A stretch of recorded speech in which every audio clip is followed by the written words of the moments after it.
Fala pessoal, sejam todos muito bem-vindos. Estamos inaugurando o nosso podcast com esse primeiro episódio. Vou fazer a apresentação de todos vocês. Aqui ao meu lado, Raman Moraes, meu sócio, investidor. Fala empresário. galera! Já me conhece por aqui, né? Já conhece?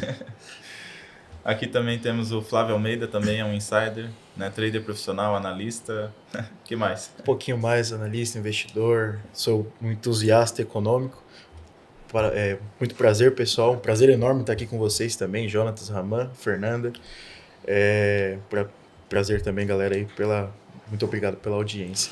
Show. Fernanda, que já está um tempo aí com a gente. Pois Fernanda, prazer estar aqui com vocês. É um economista. prazer estar aqui nesse primeiro programa.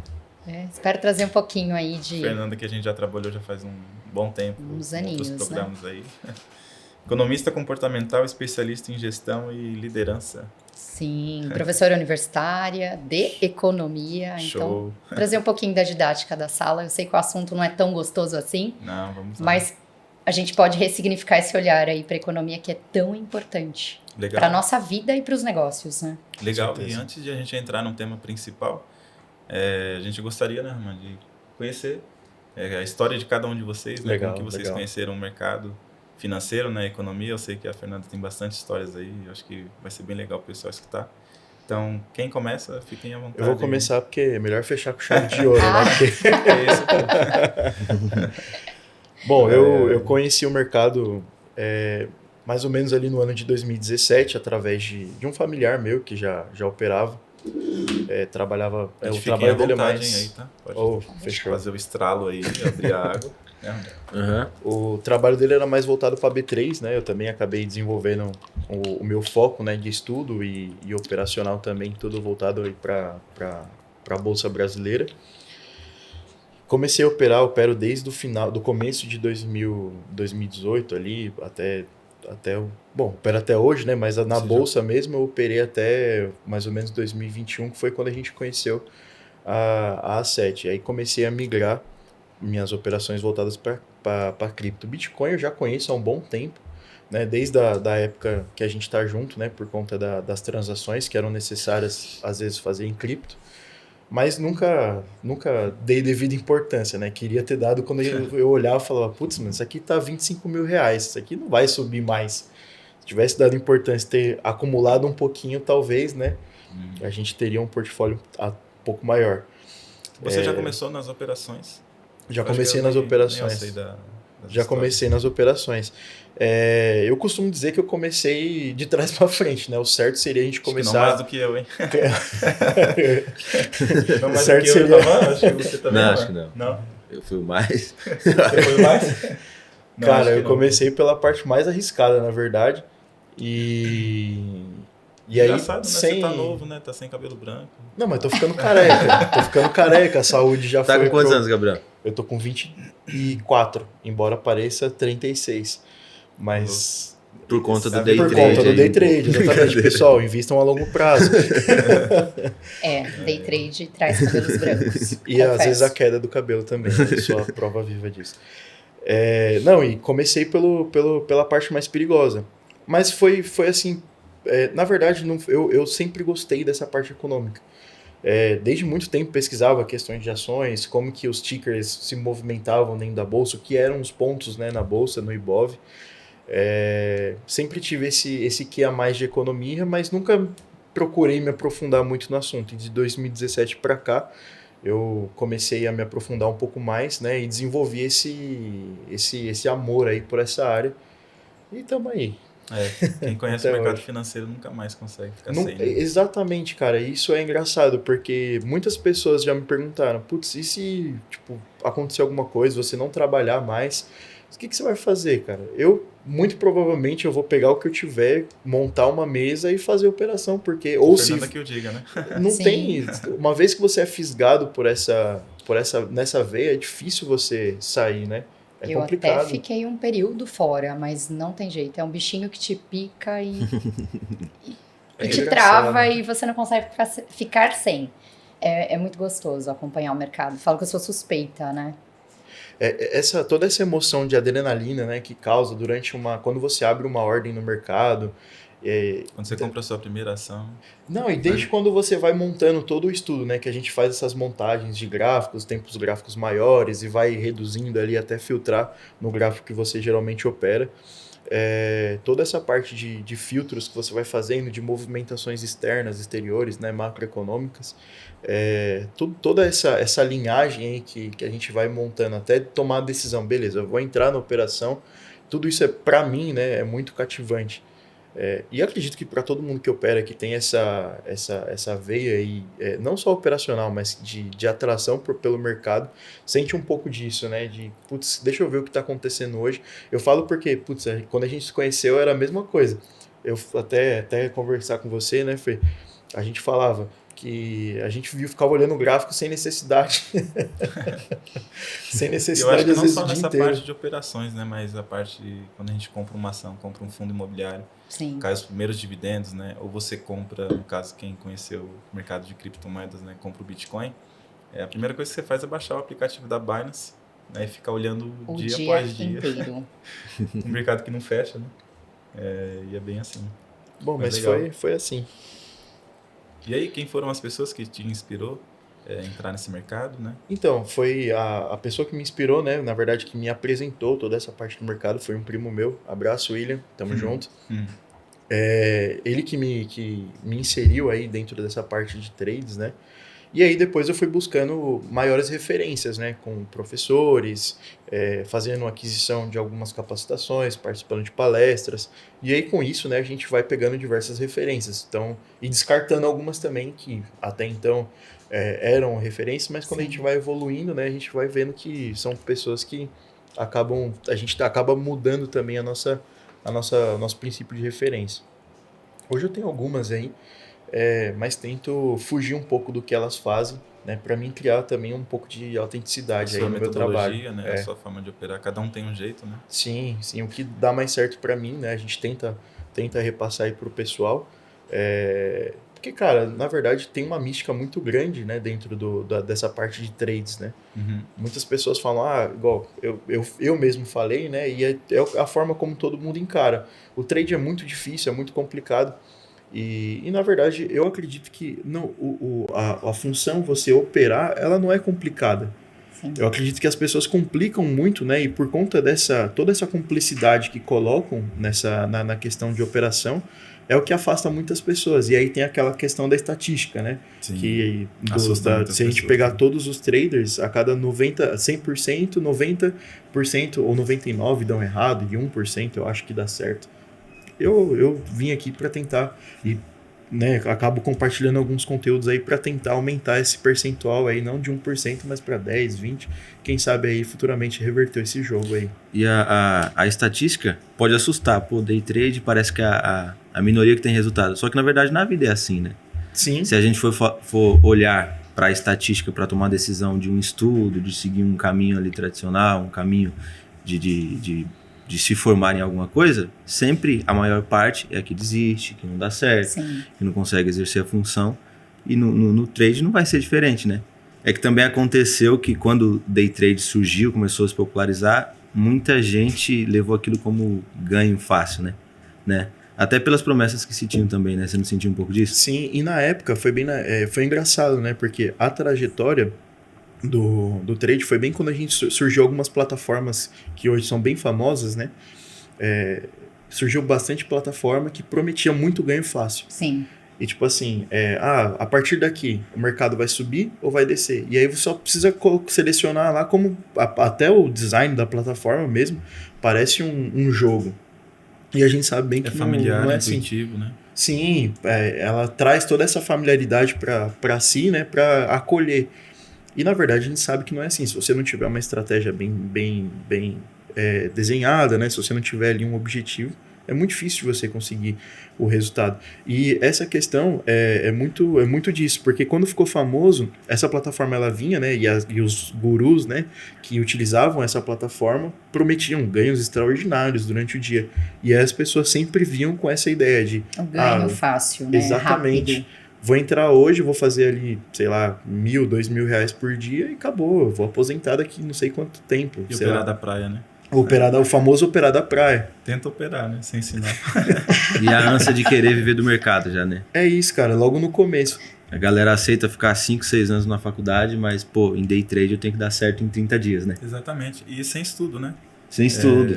A pessoa não entende, mano. Mas não tem um indicador milagroso, não tem algo Não. milagroso pra fazer e tal. Pessoas... São tantas variáveis, né, que impactam ali o resultado do dia, Sim. da bolsa, do mercado, e o pessoal acha que, no mesmo dia eu coloquei, tirei, tive lucro, vou realizar lucro. Não é assim. E todos os dias vai ser igual, né? Pô, ontem eu tive Não. um lucro legal, hoje vai ser assim novamente.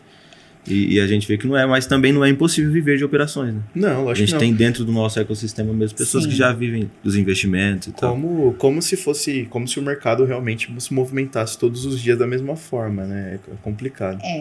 A grande sacada é você estar antenado com o que está acontecendo economicamente falando, Sim. tanto dentro do nosso país quanto fora. As pessoas esquecem que qualquer coisa lá fora impacta o A gente resultado vai ver, do nosso mercado. sim, a gente vai ver nos próximos temas aqui. Que... Então, a grande sacada é, quanto mais informação, quanto mais eu entendo do que está acontecendo, Brasil e mundo, mais eu consigo ter resultados favoráveis em relação ao trade.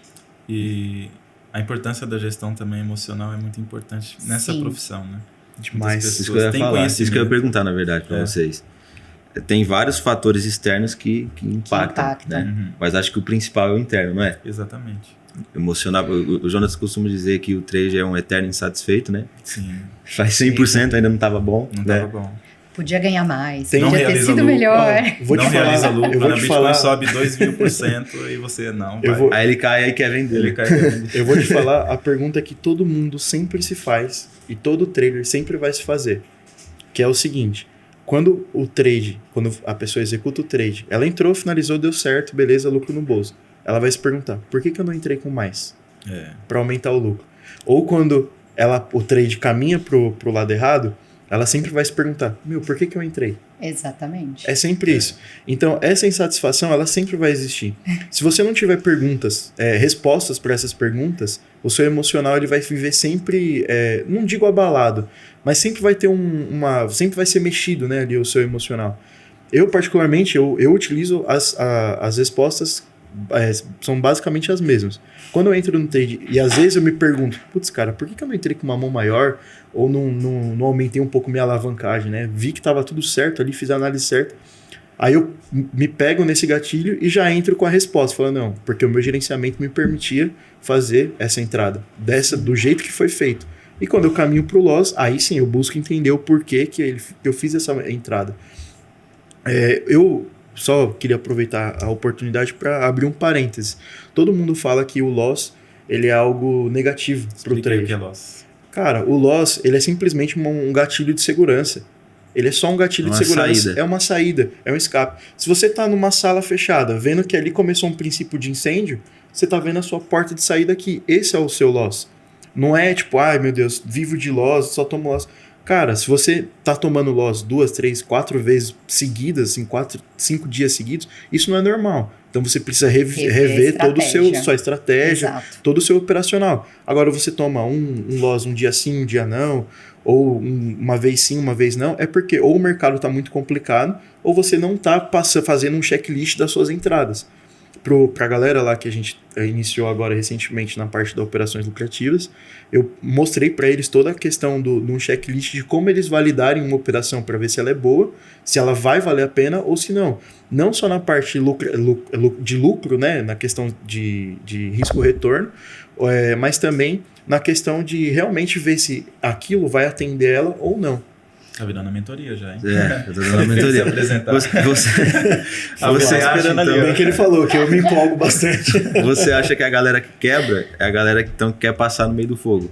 Quer recuperar num dia, o mais difícil é aceitar, né? Exato. Aceitar. Na verdade, cara, eu não digo nem que a galera é o que quer passar no meio do fogo. Eu acho que a galera que quebra, que liquida a conta, é porque eles não entenderam ainda o verdadeiro significado da perda. Exato. No ramo financeiro, a perda ela é totalmente comum. Totalmente comum. Dependendo do risco. Sim, é muito comum, cara. Faz parte. Você nunca vai sair com 100% de ganho. O único trader da história que ele fez 100 trades e fez 100 acertos foi um carinha chamado Jesse Livermore. Ele foi o maior trader conhecido da história, tem diversos livros aí dele. Inclusive, o livro mais famoso, né? Eu não vou conseguir falar... Ele não quebrou depois, não? Não, porque eu ficaria mal acostumado, hein? Você não errar durante 100 trades. Imagine o erro. Não, depois obviamente, ele com certeza ele falhou, né? Mas ele ficou conhecido porque ele fez na época, né? Ele fez equivalente à metade da fortuna da Microsoft só em trades. Nossa. E se a gente for descontar aí apertos monetários, diferenças monetárias de dólar, muitos economistas, né, consideram que ele fez o equivalente a 25 bilhões de dólares naquela época, só em trades. Já dá pra ser Eu acho que dá pra viver tranquilo Dá com pra essa viver, quantia. dá. Não Dá pra sei. ele fazer Sossegado. parte do time de analista, né? Vamos lá. Vamos lá, Fê, fala um pouquinho sobre Bom, como você vou conheceu. falar um Tem pouquinho. bastante histórias aí. Tem. A Fernanda parece que ela... Gente, parece que ela viveu 2 vidas já. Se ela for falar tudo que ela já fez, viu? Gente, calma, não é assim também. Bom, eu sou Fernanda Deligente, sou economista de formação, economista comportamental, porque lidar com dinheiro é lidar com emoção. E a gente precisa saber unir aí o útil ao agradável das emoções para saber Exatamente. administrar muito bem o nosso recurso financeiro. Tenho 40 anos, 22 anos de mercado já. 22 anos. Né, 22 anos. É quase que eu tenho de idade. Quase a idade do Gabriel. Mas é muito legal essa diferença, porque eu vivi um momento do mercado que vocês não viveram. Sim. Né? Então eu trago um pouco do passado, das experiências e até dos momentos críticos do mercado, olhando o mundo, olhando o Brasil, e vem esse olhar novo aí para os novos mercados que vocês estão muito mais aí antenados. Sim. Né? Bom, eu escolhi economia porque desde pequenininha eu amava, não sei explicar o porquê, mas meu pai sempre lia jornal e eu pegava folha de economia com 9 anos. Uau. Com 9 anos de idade. Então, Caramba. olhar aquilo para mim era muito legal, porque eu queria saber o que estava acontecendo. Eu lia, óbvio que uma criança de 9 anos não sabe interpretar, mas eu lia e eu pedia para o meu pai me explicar o que estava acontecendo. Caramba. E aí foi no ensino técnico que eu tive a disciplina de economia e ali eu tive a certeza de que eu queria fazer economia na faculdade. Né? E escolhi, entrei na faculdade com 17 anos e eu falo que foi a minha melhor escolha porque a visão de mundo que a economia te traz é algo inexplicável. É algo que qualquer outra ciência ou qualquer outra carreira não me traria. Falam que a cabeça do investidor ela é diferente, né? A mente dele é que, na diferente, verdade, a gente consegue pensar na tomada de decisão e já nos possíveis caminhos que essa decisão pode trazer. Né? Caminho A, caminho B. Então, a gente tem um pensamento sistêmico muito rápido. Muito rápido. De pensar em diversos tudo, né? cenários. Em tudo que vai fazer. Em tudo na vida. Em tudo na vida. Eu lembro que a gente foi escolher nossa moradia quando a gente foi casar e a gente colocou várias opções, assim, começando a fazer um monte de então, análise assim, de cada hipótese. Exatamente. Você tem dados e fatos e contra números. Não tem argumento, gente. Não tem como. É uma ciência exata, números. Apesar de ciências econômicas não ser uma ciência exata. É uma ciência humana. Por quê? Porque estuda comportamento. Exatamente. Estuda emoções. O gráfico é o reflexo Exatamente. das emoções, Comportamento. O gráfico, ele é, na verdade, uma forma de trazer números, mas que antes desses números virem... São as emoções. Teve todo um comportamento por trás que fez as pessoas ou entrarem ou saírem do mercado, né? Verdade. Então, comecei minha carreira no mercado financeiro, passei por alguns bancos, alguns nem existem mais, como o BCN, né? Banco Sudameris. Sudameris, vocês nem viram, nem conheceram. Ô Fê, eu acho legal quando a gente... escutei falar sobre Bamerindos. Bamerindos na época existia.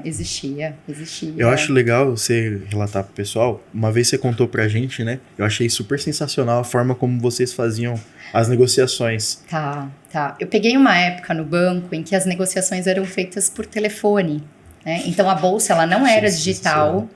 A bolsa tinha muita gente que trabalhava lá dentro e ela era separada.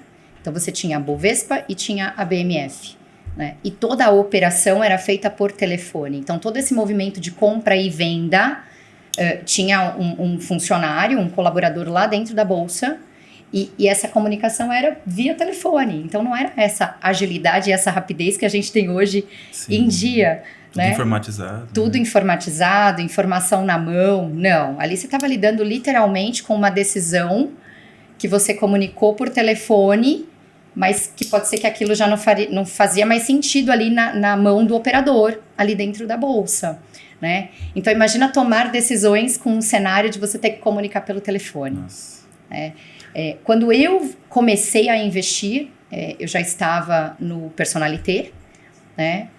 Mas antes de chegar no Personalité, eu acompanhava muito o mercado e até a minha monografia foi sobre microcrédito, né? Porque, querendo ou não, a economia ela é um equilíbrio de oferta, de demanda, de investimentos com tomada de crédito. Legal. E tudo isso impacta, né, no país, nos números do país, ou crescimento ou recessão. Então, eu estava super antenada com o mercado, mas eu escolhi o microcrédito porque a gente estava começando uma tomada de empreendedores que estavam começando a nascer negócios e o microcrédito tinha chegado muito forte aqui no Brasil. Né? Infelizmente, foi uma linha que não andou, né? São pouquíssimas cooperativas que trabalham com isso hoje. Uma pena, porque é uma forma de você conseguir ajudar pequenos empreendedores. Inseri-los, né, no mercado. Exatamente. Né? Não que ele vai ficar pequeno, mas ele precisa de um estímulo para nascer. Primeiro passo. Né? Exatamente. E aí eu já acompanhava o mercado, fiz as certificações, né, de CPA 10, CPA 20 na época, para poder operar no mercado. E foi até quando... hoje, né, essas certificações? Ainda tem. Tem CFOPI, tem outras ainda mais avançadas. Eu falo que minha esposa fez uma, que ela estava trabalhando no banco, aí ela fez uma dessas certificações. Que bacana. Eu cheguei a prestar algumas. Fez?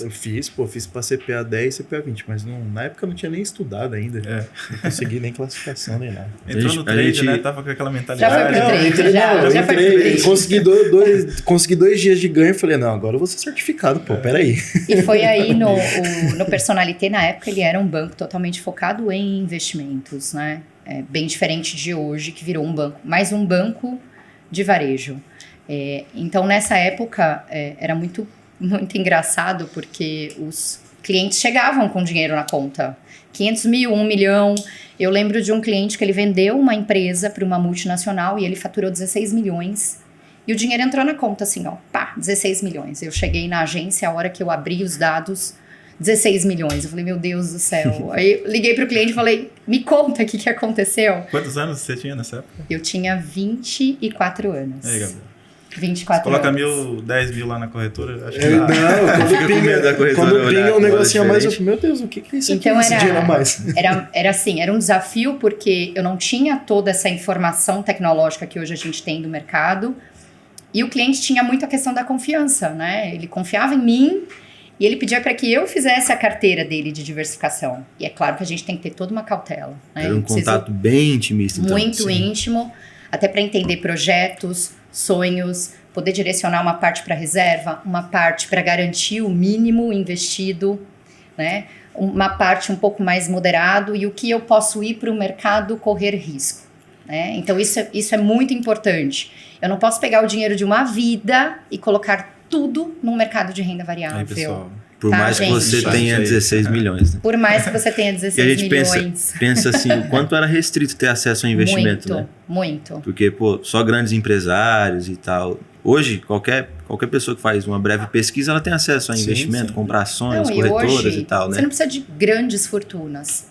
Para quem é pequenininho ou que tem até um salário, né, 1, 2 salários, você pode começar a investir com R$100, né? O que eu sempre oriento, tenta tirar no mínimo 10% do seu rendimento. E não adianta chegar lá no final do mês, deixa eu ver o que sobrou para eu investir. Não vai sobrar, porque a gente adora olhar o saldo da conta e você vai gastando, né? Aí vem aquela coisa do, eu mereço. Eu mereço. E aí essa história do eu mereço te tira do foco de começar a formar a sua reserva. Né? Então a gente precisa tomar cuidado também. Decidiu, falei, eu quero mudar a minha realidade, eu quero começar mensalmente a colocar um pouquinho e guardar. É R$100, são R$200, não importa o valor. Faz a diferença. Tem que ter disciplina. Lançar até como custo, assim, né? Exatamente. Exatamente. Você pega bastante atendimentos lá que as pessoas, para entrar precisa de muito dinheiro, né? E as pessoas não querem começar com pouco. Não querem. Então, mas é melhor eu começar com pouco do que chegar lá na minha terceira idade e nunca ter começado. Nunca ter começado. Cara, E depender do Desculpa. INSS, do governo, que a gente nem sabe como vai ser. Se durar até lá. Quando eu me melhor, a gente já aposentar, sabe eu como é não que vai sei ser, né? como vai ser. Vocês, então, também não sei como vai Aquilo ser. que você fala, a gente corre o risco de viver muito, né? Exatamente. A gente pode viver mais 10 anos, tá pior do que a gente tá hoje, ou viver 10 anos com segurança, investindo por mais que seja R$100 por mês. Em algum momento ele vai se multiplicar fazendo do jeito certo, né? Exatamente. Não tem como. Então foi aí que eu comecei também o movimento de trade, né? Na época eu tinha tempo para fazer trade. Já tinha o portal da corretora, já estava um pouquinho melhor nessa época, 2005, 2006.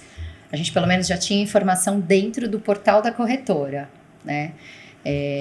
E esse movimento de ficar acompanhando o mercado todo dia, né? Ou para entrar ou para sair, enfim. E aí, conforme eu fui avançando aí na carreira, a paixão pela sala de aula, né, me picou. E é algo também que eu adoro, levar um pouquinho de conhecimento, um pouquinho de informação, né, porque eu acho que toda pessoa precisa entender pelo menos o básico. Entender o básico. Você começou cedo também, né? Exatamente. Para não cair nas mãos de histórias que contam por aí, né? Então é importante a gente ter conhecimento. Empresário precisa entender de economia até para tomar as decisões internas do Mais próprio que qualquer negócio. né? Sim. Exatamente. Até porque quando a empresa cresce, ela tem pessoas que dependem daquele cargo, né, daquele empregador para poder sustentar a sua família. Sim. Então são essas decisões de mercado que precisam ser tomadas com muita cautela. E quanto mais conhecimento eu tenho, mais facilidade de eu tomar essas decisões, né? Então, são 22 anos de jornada, né? A sala de aula eu entrei em 2008 para 2009, estou aí até hoje. Acabei... então a gente já sabe por causa da crise lá de 2008. Olha lá. A gente vai entrar nesse tema aí. Ainda estava no mercado, peguei essa crise, aí a galera entra em desespero, quer guardar o dinheiro no colchão, fala, gente, para tudo, não é assim. Né? E existe um índice de medo. Sim, existe sim. um índice de medo. No mercado o cripto a medo gente de- utiliza bastante. Sim. É o Fear and Greed. Existe o índice de de medo e medo. ganância, né? Tá bem atrelado. Exatamente. Né? E aí fui para a sala de aula também, e isso que é gostoso porque a gente não para de estudar, né? E acompanhar empresários e empreendedores de diversos segmentos também te faz ficar antenado e de olho no que está acontecendo. Principalmente quando você tem clientes que são relacionados com importação e exportação, com o ramo de moda, que importam tecidos. Então, tudo isso impacta e o cenário externo traz grandes impactos e consequências para esses empresários. Legal, Show. vocês falaram sobre a crise de 2008. O Gabriel tem bastante conhecimento nessa parte aí. Ah, cara, não tenho muito não.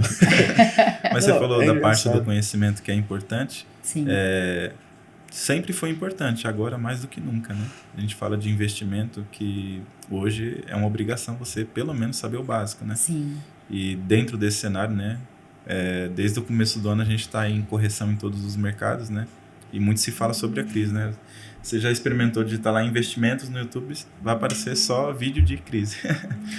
É engraçado porque, aproveitando a fala da Fê, muitas pessoas veem, eu acredito que a gente sempre está em crise. Sim. Eu tenho desenvolvido um pouco dessa ideologia.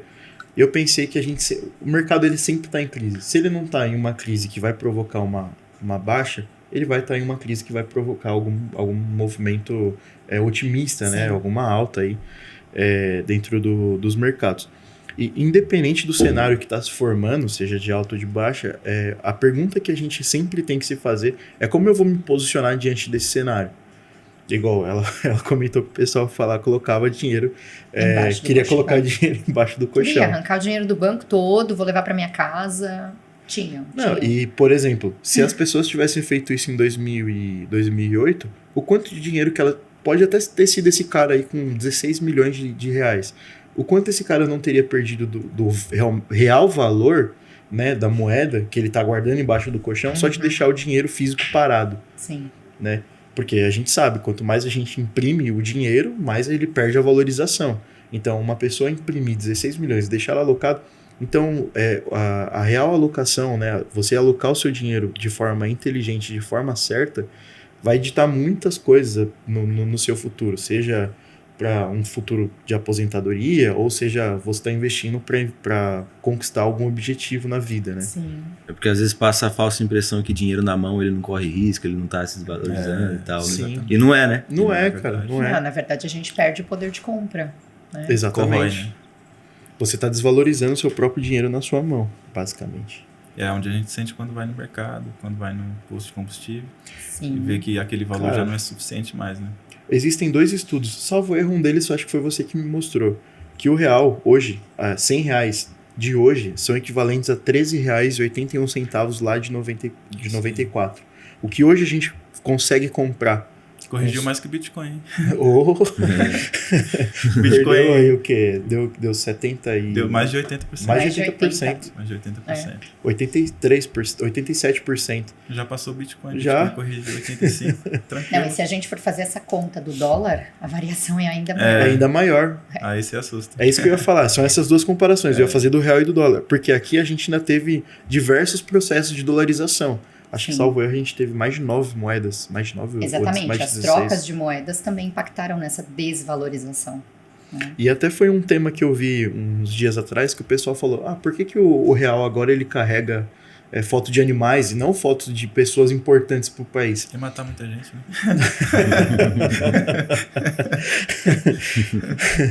O pessoal falou que, na verdade, a moeda, né, no Brasil já passou por tanto... Na verdade, o Brasil já passou por tantas moedas que Sim. já não tinha mais o que colocar. Então, por isso que a gente chegou nas figuras emblemáticas, né, dos animais em extinção, alguma coisa Sim. assim. Porque já teve presidente, já teve pessoas importantes, já teve tudo impresso na moeda. E chegou ao ponto de não ter mais o que colocar. E hoje, né? Bom, não vou entrar nesse assunto, senão eu vou embora.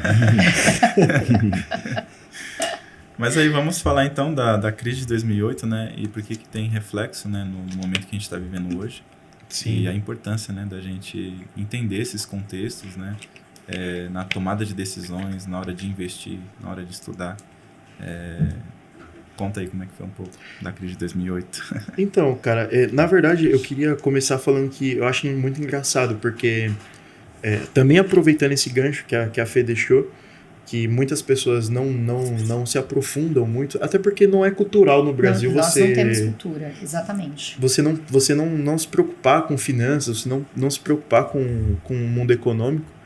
E eu recentemente abri uma enquete lá no meu Instagram, perguntando quem ali dos meus seguidores conhecia, né, a crise de 2008, ou pelo menos se lembrava dela, e se a gente passasse de novo por uma crise semelhante, né, o que a pessoa ia fazer? Foram 2 enquetes que eu abri. Mais da metade, tipo, sei lá, 80%, 85% nem se lembra, Não lembra. da crise de 2008. E foi uma das maiores crises. Foi. A gente vive efeitos dela até hoje. Eu Até lembro hoje. só da Copa de 2006. Não, Copa do Mundo é unânime. Todo mundo lembra. Então, Todo mundo. é engraçado. E ninguém, mas assim, tipo, ninguém nem sequer teve o interesse de falar, peraí, deixa eu ver De um tentar negócio aqui. entender, né? Deixa eu ver o que aconteceu. E foi uma crise muito emblemática. Acho que de mudança no mercado Sim. de forma geral. E chegou aqui no Brasil também, né? Na época Sim, o Lula a gente falou assim, sofre tem um impacto. tsunami lá fora, mas aqui vai chegar uma A ondinha. A ondinha, tá? A ondinha que desestabilizou tudo, cara. Desestabilizou Exato. tudo. Se a gente pesquisar índices da época, a gente via a inflação bem controlada, né, aqui no Brasil. Chegou a índices bem baixos. Quando começou a estourar, né, a crise de 2008, a gente começou a bater máximas de inflação. E muito se perguntava, né, onde que isso vai parar? Sim. A gente Teve com circuit dívida- break, né? Aqui no Brasil. Teve várias vezes. Teve. A Várias. bolsa, salvo erro, caiu mais de 40%, né? Alguma coisa assim. Eu acho que o circuit breaker, né, é quando a bolsa varia acho que mais de 10% no dia. Eles E aí eles eles param estopam a operação. de todo mundo para entrar em leilão novamente. Não precisa nem muito longe. Na pandemia Na a gente pandemia. teve também diversos. Várias vezes. Foi uma um- crise também, né? Sim. Uma crise mais rápida, né? Uma recuperação em V ali, né? Que a gente fala, né? Na verdade, a gente observa que todas as crises, elas vêm, elas dão uma limpada no mercado, Sim. tiram aquelas empresas que cara, são empresas tóxicas, né? São ações tóxicas que a gente geralmente fala. Então as crises elas vêm, elas limpam um pouco dessas empresas e aí você consegue ver. Dá um reset, sempre né? depois das crises, o mercado ele sempre volta e atinge a alta histórica. Nessa crise mais recente da pandemia, a gente avançou, o Ibov ele avançou a 69 mil pontos, Sim. que foi uma mínima assim, histórica. Fazia E já a muito questão tempo de... que não tinha esse índice. Sim, na e questão bolsa. tipo de... Na semana seguinte, a gente avançou para 130 Olha pontos, 130 mil pontos, na verdade. Então foi uma recuperação em V tranquila. Foi nessa volta, inclusive, que a gente viu a Magalu se tornar o que se tornou, fazer diversas pessoas, e aí agora a galera quer comprar a Magalu já R$2. Mas não vamos entrar nesse assunto também. Então a crise é necessária para criar boas oportunidades. Sim. Limpar. Necessários. Demais, demais. Eu tenho estudado um pouco mais referente a processos, né, econômicos, políticas econômicas, na verdade. E a gente vê que muita coisa é necessário para a gente manter o funcionamento perfeito dessa engrenagem que é a economia mundial. Então, você ter crises é necessário, você ter uma inflação, ela é necessária. Para regular o mercado. A crise né? testa todo mundo, né? Tudo isso é Testa necessário. os grandes investidores, os pequenos, as empresas, os bancos, né? A gente vai ver aí Sim. na crise de 2008, né? Que teve um banco lá que acabou falindo, o né? Lehman Brothers foi Brothers. um banco super tradicional, né, nos Estados Unidos, Muito. no ramo de investimento. E, na verdade, foi ele assim que acelerou a Mas qual crise. foi o ponto central da crise de 2008? A crise de 2008, o ponto central foi o subprime, né? A bolha imobiliária. A bolha A bolha imobiliária. imobiliária. Foi. Explica aí. Então, na verdade, esse efeito do subprime, ele foi um efeito que foi desencadeado na década de 90. Então, assim, quando os banqueiros e até mesmo se reuniram com o governo, né, juntamente com o Banco Central, eles decidiram lá na década de 90 injetar mais grana no mercado. Eles acharam por bem, né, injetar essa grana em circulação no mercado através do ramo imobiliário. Porque a gente sabe, né, o ramo imobiliário ele movimenta tudo. Você precisa gerar emprego para você construir novas casas, você precisa, consequentemente, você minera ferro, você minera petróleo. É um índice importantíssimo do mercado, né? Sim, que ele regula movimenta o tudo. INPC Ele movimenta e junto tudo. com alguns outros índices é ele que vai determinar a inflação.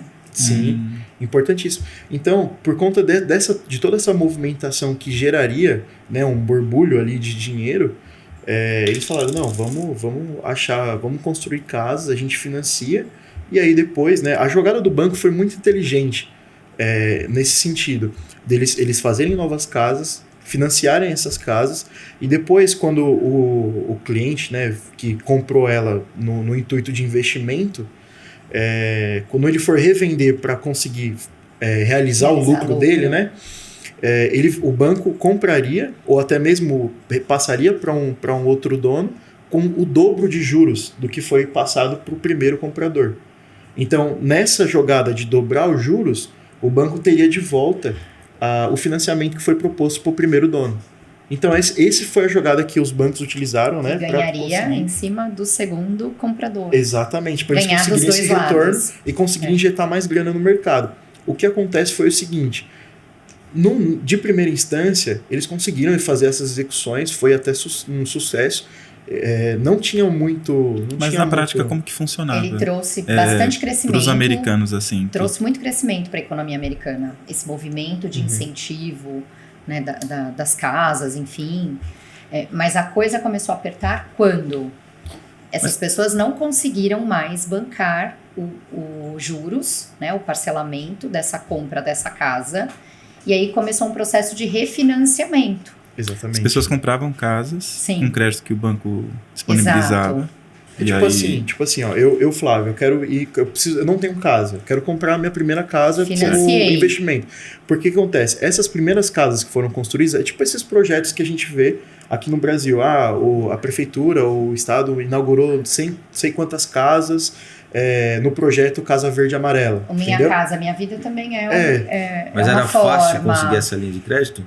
Lá fora, Isso é atrativo? sim. Porque aqui a Sim. gente sabe, né? Ninguém vai querer sair sem dinheiro comprando imóveis financiados porque não compensa. Aqui o só jogo. constrói depois Não. que consegue também vender. Então, mas qual que foi a Os jogada prédios. do banco nessa? E foi nessa jogada que o banco tropeçou. Eles começaram a não olhar a análise de crédito para incentivar e pressionar a galera a comprar a casa. Entendeu? Então, por exemplo, uma casa que foi construída hoje, ela terminou hoje, tá zero bala. A gente vai vender ela, por exemplo, a $80 mil. E aí você, Raman, vem até mim o banco, você quer comprar essa casa. Você vai financiar. Eu não vou olhar se você está empregado, se você não está, quanto Não que você tinha tem O de seu renda histórico familiar. de bom pagador não tinha Não. nada. Não tem. Não. Isso A aconteceu galera muito. de fora, então... Meu, fazia rodo.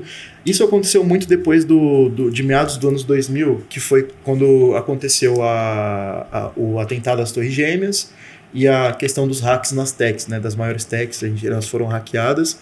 E aí isso pressionou o Banco Central a falar, meu, agora vamos ter que A gente precisa jogar injetar dinheiro. dinheiro na economia para ajudar a crescer e a recuperar. Exatamente. E aí, eles praticamente cancelaram a análise de crédito. Então, iam Aprovando pessoas, a torta e a direita. não tava nem Tinha o aí, lance da cara. hipoteca que você falou, né? Então, aí é a hora em que eu comprei um imóvel de 80 mil e estou pagando mensalmente. R$1.000, por exemplo. Perdi meu emprego. O que eu fiz? Vou pro banco e digo, banco, eu preciso hipotecar a minha casa. Uhum. Pega a minha casa como garantia e me dá mais 80 mil. Uau. Entende? Exatamente. E foi aí que começou a virar uma bolha. Por isso que se chama bolha imobiliária. Porque as pessoas não conseguiram mais honrar com os seus gastos, com a parcela, e precisou ir para o banco, colocar esse imóvel como garantia para pegar mais crédito. Ouvi falar que dava pra fazer isso mais de uma vez também. Exatamente. Sim, sim. Os americanos lá nos Estados Unidos têm algumas leis financeiras, né, com algumas políticas lá de banco, é totalmente diferente aqui da nossa. Aqui, se a gente tem a nossa casa como Como uma garantia. como ancoragem, né, como Sim, uma garantia, garantia. a gente vai fazer isso uma vez e acabou. Lá, você pode hipotecar o valor da sua casa diversas vezes. E não é tipo, minha Alavancagem, casa... mercado futuro. No mínimo 100 vezes. Aí. Porque assim, lá não é um negócio tipo, minha casa vale $100 mil. Eu vou hipotecar ela até atingir esse limite de $100 mil, porque Ou aí se 80%, acontecer alguma né? coisa, ou 80%, Puta, porque se valor. acontecer alguma 100%, coisa eu hipoteco, pego esses 100 mil e vou quitando minhas dívidas. Não, você pode hipotecar os mesmos $100 mil diversas vezes. Isso Entendeu? é ótimo, hein? Diversas Gostei. vezes. Então, foi isso que aconteceu. A galera começou a assumir dívida de financiamentos que elas não tinham condição de pagar. Sim. Por exemplo, uma pessoa que recebia R$1.000, ela subiu um financiamento de R$500, que era praticamente a metade, praticamente não, a metade da renda dela, e ela não ia, era nítido que ela não ia conseguir sustentar essa dívida. Ou ela paga a dívida para o banco. Exatamente. E as pessoas escolhem se alimentar, manter as necessidades básicas. O banco depois eu resolvo. E foi isso que aconteceu. Exatamente. E como não houve essa análise, começou a passar muito desses perfis. Quando começou Então o banco não contava, ele não esperava com essa inadimplência. Não. Não foi um negócio, não, eu quero que eles renegociem. Não, eles provavelmente Foi meio devem que ter um vacilo, pensado, então. tipo, beleza, o pessoal vai comprar, mas eles vão, no mínimo, arcar com a dívida, né? Só que o banco não contou com isso. Acho que ele contava também que as pessoas depois iam vender o imóvel e também ia pagar a dívida, né? Sim. Exatamente, porque assim, você imagina que você tá com um imóvel Só que aí financiado. quando todo mundo vai pro mercado vender, né? Então, a oferta de venda A oferta é muito foi grande. maior, né? Sim. E a demanda por compra reduziu. Não, ponto interessantíssimo, vou até usar esse gancho. Porque quando você tem essa questão da oferta e da demanda, você tem um aumento da inflação. O aumento da inflação ela vai gerar o aumento dos juros. Então você pensa, a galera que já estava endividada por conta desses financiamentos que foram feitos e eles não conseguiram arcar com esses financiamentos, na hora de fazer a revenda, para eles liquidarem o investimento que foi feito e o banco assumir a dívida, o comprador, né, o segundo comprador, como eu mencionei, ele já não estava mais querendo, já não valia mais a pena, porque os juros que a primeira pessoa pagou, uns juros de, 3%, 4% ao ano, virou um juro de 16% ao ano, de 20% ao ano, porque o banco precisava tirar o lucro dele, porque ele já estava aguentando hipotecas de outras pessoas já nas costas. E aí ficava difícil encontrar esse segundo comprador. Exatamente. Não, também já tô devendo. É a hora que esse segundo comprador ele recua na compra, porque o crédito está muito caro. Exatamente. E aí vem as outras oportunidades também, né? O vizinho vende por 100, o outro vende por 80, que tá precisando um pouquinho mais, o outro que tá com um O monte outro de... oferece 60. Exatamente. Então vira uma bolha. E foi exatamente aí que se deu o nome, né? A bolha imobiliária de Bolha 2008. imobiliária. Ou subprime.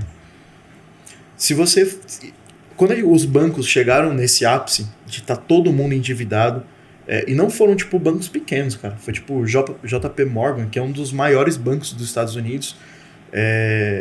O próprio Lehman Brothers, eles também fizeram alguns... como eles são um banco de investimentos, eles também fizeram empréstimos de investimentos de crédito, né? Para pessoas conseguirem fazer o financiamento dessas casas. Quando eles começaram a atingir esse nível de endividamento, e eu não sei se... Eu não cheguei a pesquisar se lá nos Estados Unidos funciona como aqui no Brasil. Aqui no Brasil, os bancos eles não podem fechar o dia no negativo. É igual. Então Também. você tem tipo o CDI, que ele vai nivelar todo o teto de gastos, como o teto de dívidas dos bancos, para que eles fechem todos os dias no positivo. Então lá também, quando começaram a fechar todos os bancos em níveis negativos de dívida, de endividamento, eles fizeram uma reunião e correram para o Banco Central. Porque o Banco Central ele tem um poder que nenhum banco tem. Ele pode gerar dinheiro do nada. Então eles bateram lá na porta do Banco Central, do presidente do Fed. Olha, cara, a gente tá com tanto de dívida, a gente não tá conseguindo arcar, por causa que aquele plano lá atrás que a gente queria injetar mais dinheiro no mercado, já era, correu pelo ralo e tá todo mundo endividado. Se a gente continuar assim, vai todos os bancos quebrarem. Sim. Os bancos que estão, obviamente, ligados a esse movimento. E aí o Fed... Oi, perdão. Não, pode falar. E aí o Fed simplesmente falou assim, não, faz o seguinte, vocês vão reunir quanto vocês têm de dívida aí, e aí amanhã vocês vêm aqui e me passam e a gente vai dar um jeito. E assim foi feito. Eles pegaram... Foi uma mãe. Foi tipo Foi isso. uma mãe. Correu pra Sabe mãe. quando o filho tá sai bom. de casa e fala, realmente não é tão fácil quanto eu achei que era. Eles voltaram a bater na mãe. Eu já até imagino o presidente do Fed saindo de roupão lá no escuro. O que foi, filho? Quem te bateu? Quem te bateu? Você fala, imagina essa história. 3 banqueiros batendo na porta. E aí foi isso. Eles reuniram as dívidas que eles tiveram e no outro dia passaram em uma reunião, né, com a ata. Eles registraram lá o quanto que foi a dívida. Foi, salvo erro, foi de acho que quase $1 trilhão. Não, minto, foi até mais. Porque a gente vai chegar lá nos impactos de hoje. Foi mais de $1 trilhão, acho que 2 ou 3 trilhões de dólares que eles reuniram, né? E aí o Fed simplesmente foi anotando na ata. Olha, banco JP Morgan tá com quanto de dívida? Tô com 200 milhões, 300 milhões. Aí ele foi, gerou um cheque, pronto, tá pago sua dívida. Próximo. Tô com 500 milhões, 1 bilhão de dívidas. Cheque de 1 bilhão, pronto, tá pago. Próximo. E assim foi a medida que o Fed, que o presidente do Fed, né, ele achou para poder tirar a dívida dos bancos e a economia voltar, né, basicamente ao normal. As pessoas que se endividaram, elas continuaram com as dívidas, porque elas precisavam quitar o financiamento com os juros do financiamento para o banco conseguir sustentar. Agora, o banco, que é sustentado pelo governo, eles teve essa façanha de conseguir gerar dinheiro e quitar a dívida do banco. Só nesse momento, o Fed, né, o presidente do Fed, ele teve uma sacada que foi muito inteligente. Porque a gente sabe, se você gera muito dinheiro e você dispõe desse dinheiro, se você injeta esse dinheiro na economia, a economia ela cai, né? Você aumenta a inflação, o poder da sua moeda ela vai para a casa do chapéu.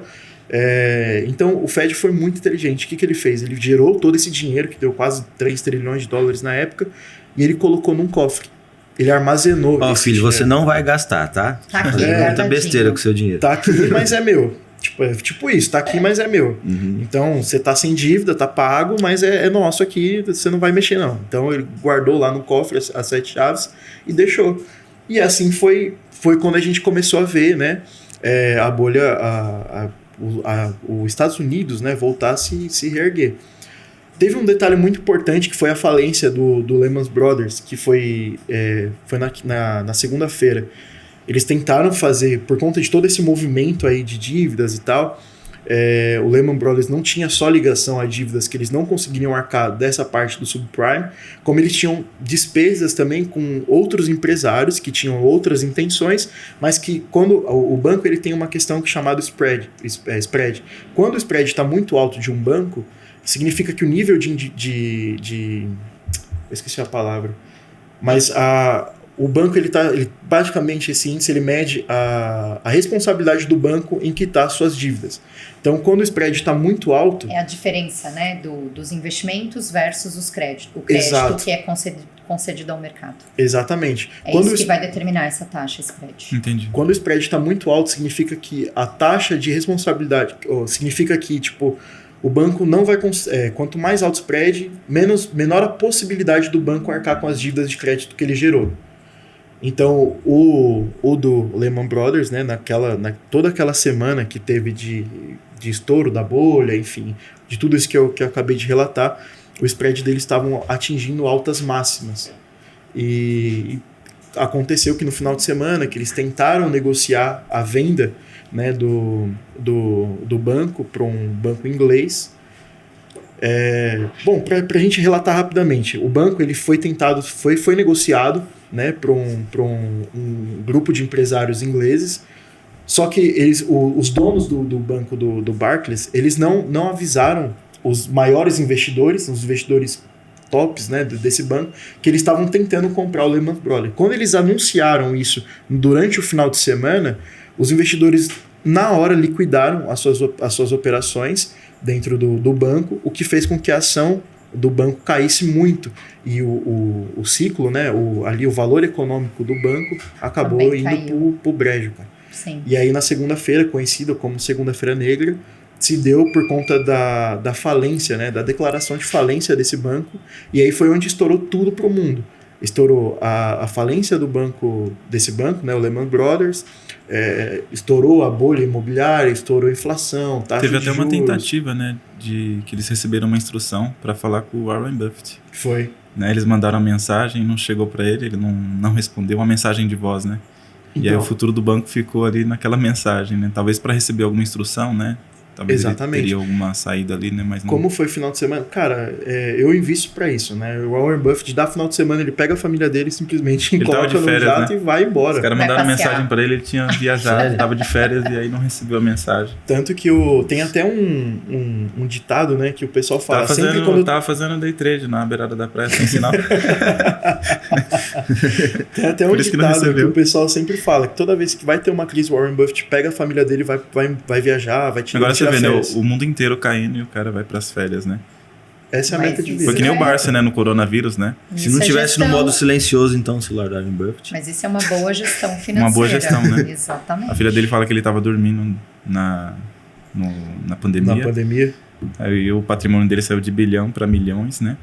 E aí ele tava tirando a soneca lá de boa, né? Ah, cara, mas Pô, se a gente tá falando de um cara que tem mais de 50 anos de mercado, né? O que ele já viveu ali é complicado. Não, e quantas crises ele já viveu? Exato. Mas a gente tem a sensação de que essa crise vai ser... A crise vai dizimar o mercado, né? Os investidores têm essa sensação. Não, mas essa então, é diferente. Para um banco quebrar, basta a galera perder a confiança dele. Tirar o dinheiro. Exatamente. Todo mundo resolveu tirar o dinheiro de uma vez. Tirar o dinheiro, tirar investimento. É isso que faz a credibilidade do Não, banco. hoje a estimativa é que 3% do nosso dinheiro está em circulação em cédula, né? O restante é tudo no banco. O restante é tudo dentro do banco. Se for todo mundo querer tirar o dinheiro... E hoje está muito fácil esse processo, até com o Pix. Sim. Você tira dinheiro do banco Exato. com muita facilidade. Então, e o Pix já veio, tipo, dando uma desbancada nos bancos, né? E eles ganhavam altas taxas no com TED, a transação de TED e de DOC. Então agora Exatamente. Você imagina, o governo cria o Pix, que você não paga nada, acabou. Você já tá... Um percentual, uma parcela de lucro que o banco tem, você já comeu, já acabou. Sim. Não existe mais. Agora, existe uma tabela que falam que os bancos, né, eles sobrevivem basicamente por causa de crédito, de conciliação de crédito. Então, se você tem um cartão de crédito com dívidas e não sei o quê, é dali que o banco vai tirar a lucratividade dele. Não é de fornecer dinheiro a juros, não. Ele vai tirar por causa que as pessoas elas pegam um cartão de crédito e se dividam com o cartão de crédito. Hoje o que mais remunera o banco é uso de cheque especial e parcelamento rotativo de cartão de crédito. A gente está falando de uma taxa de 6%, 7% ao mês até quase 20%. Tem alguns cartões de crédito que o parcelado rotativo, ou seja, eu não paguei a minha fatura total, paguei o mínimo E esse caminhar do saldo devedor para o próximo mês, ele tem um acréscimo de até 20% de juros. E é aí que as pessoas quebram e não aguentam sustentar o pagamento desse cartão. Né? Então, caminhar com cartão no rotativo é um tiro no pé. É um tiro no pé. Primeira lição para quem quer rever as contas aí, reorganizar a parte financeira pessoal é: não deixe o cartão de crédito no rotativo. Galera, então vamos para cripto, vamos quebrar os Presta bancos atenção, gerais. ó.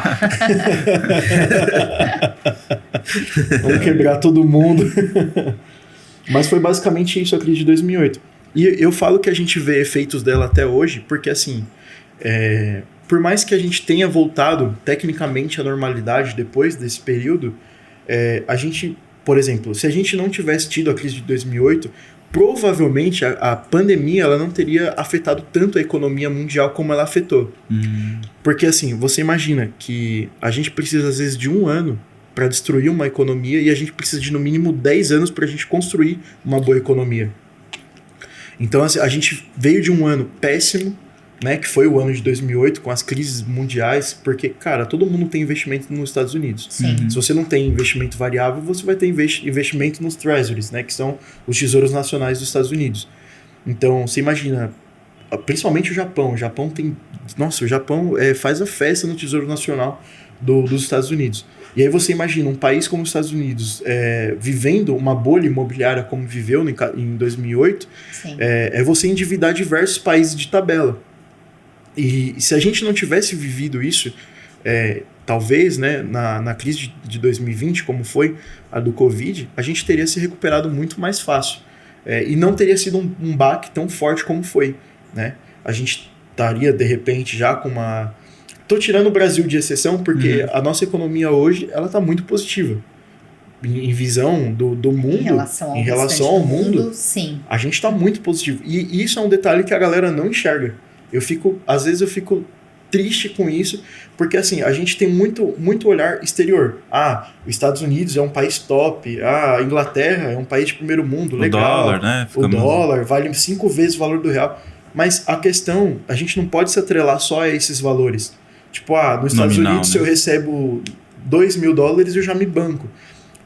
A questão não é nem essa, a questão é os valores que estão embutidos no país. Hoje a gente está vivendo um fato histórico na humanidade. Na humanidade nunca teve um registro que o Brasil teve uma inflação menor do que os Estados Unidos. E hoje nós estamos com a inflação menor. E todos os meses, quando a gente tem os indicativos, os indicadores, né, de inflação, a gente está já no 3º ou no 4º mês consecutivo, depois de 42 anos, que a gente tem o 3º ou 4º mês de deflação seguida. Sabe o que era interessante? Rapidinho. Você explicar o que é inflação. Tem muita gente que não sabe, né? Sim. A gente fala dos economista valores. ali. Então, vamos aproveitar. De maneira bem resumida economista e simples. Tá quietinha hoje. Economista Tô ouvindo aqui, ó. De maneira bem resumida para a galera de casa entender assim, a inflação. Na verdade, a inflação ela tem diversos fatores que impactam, né, na inflação. Aumento de gastos do governo é um fator, né? Então, se o governo está gastando demais, também é um ponto que eu posso elevar a minha inflação. Se o custo de produção está muito alto, né? O que é um custo de produção alto? Por exemplo, uma pessoa que planta lá arroz, feijão, tem uma quebra dessa safra, ou seja, índice de chuvas, de geadas. O que ele plantou, o que ele previu de colheita não vai acontecer. Ou seja, a minha oferta vai ser menor do que o que eu estimei. Automaticamente, esse produto vai para o mercado com um valor muito mais alto mais escasso do que o que tinha programado. Porque eu tenho pouca oferta, mas eu tenho uma população muito grande aqui no país. Então, automaticamente, eu aumento meu preço, porque eu tenho pouca oferta, mas eu tenho uma demanda muito grande. Então, e aí é a hora em que o nosso dinheiro perde o poder de compra.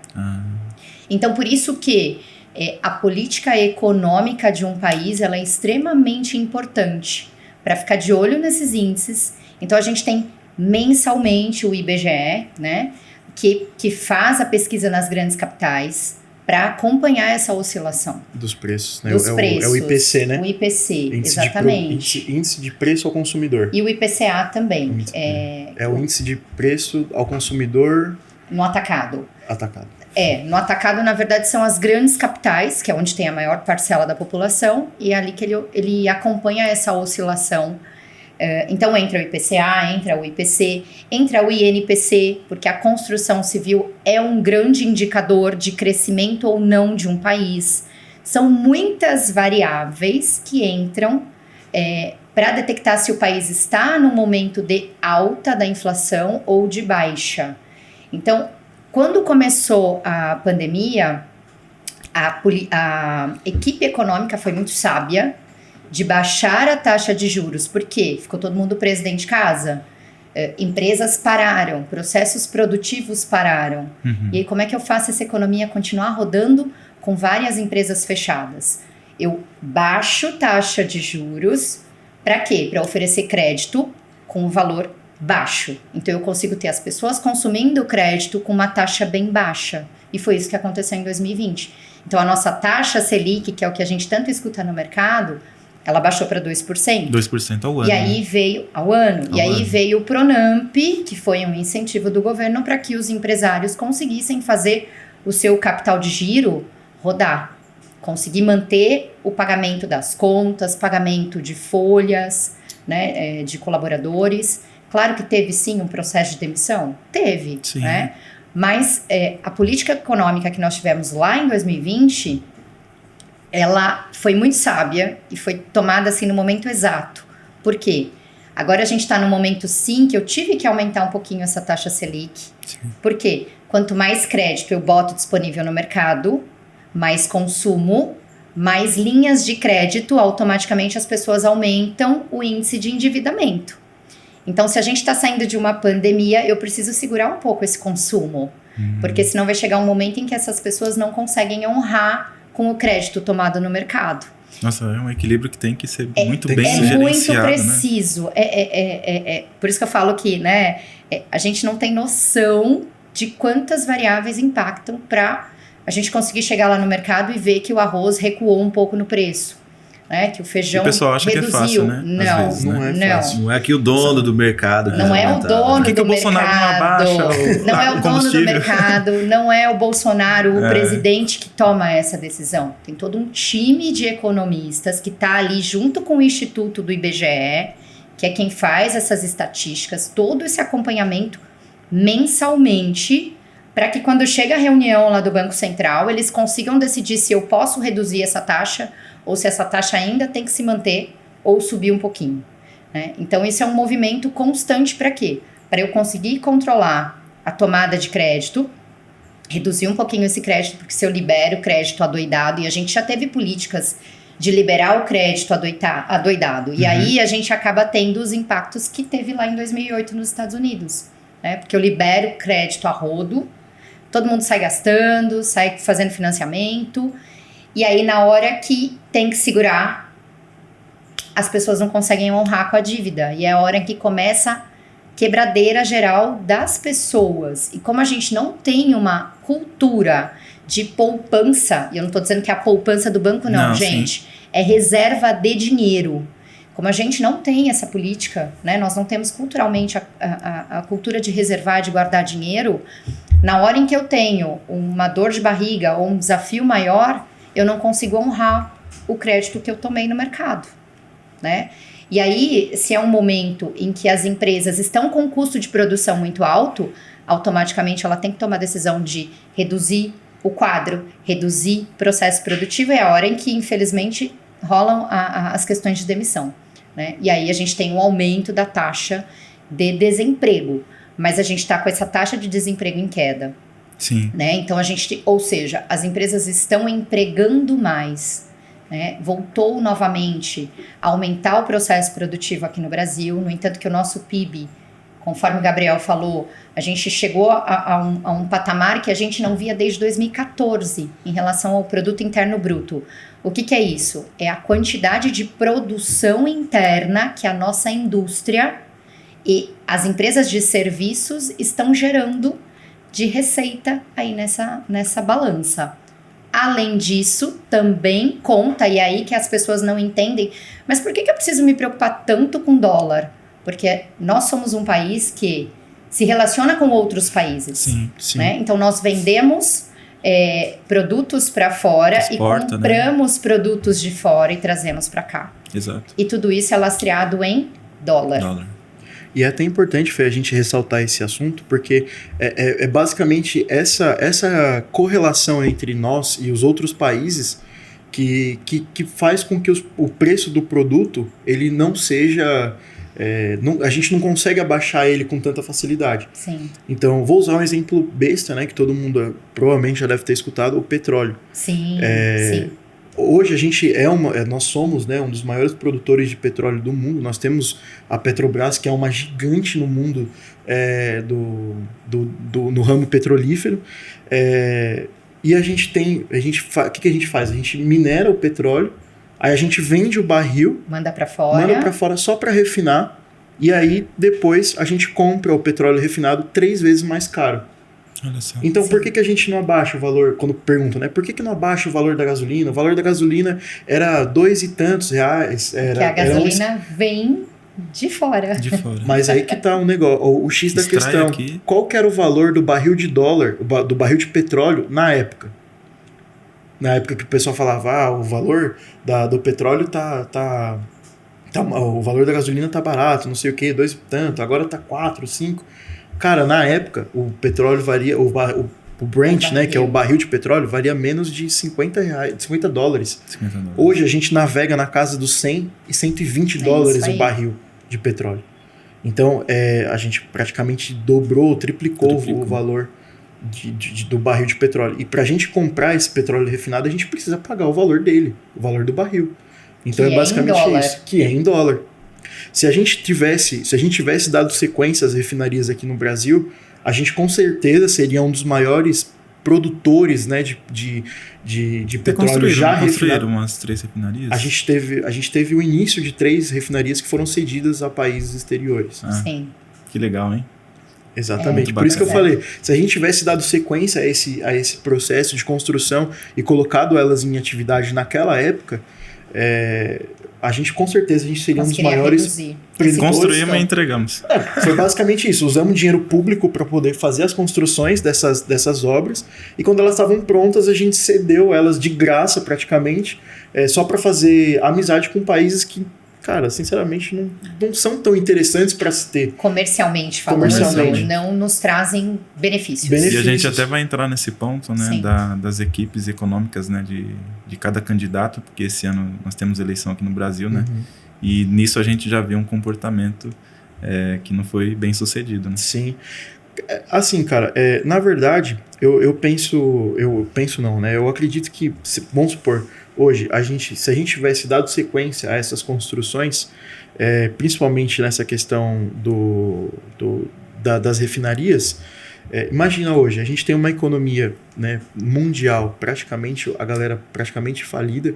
Se a gente olha ali a região da Europa, putz, o pessoal estão praticamente em recessão. Sim. Então, os números econômicos da Europa estão péssimos. Péssimos. Tá, a gente estava conversando antes de descer para cá. Se eles não tivessem feito a alteração do ministro das Finanças, eu não sei o que ia acontecer com os índices europeus, cara.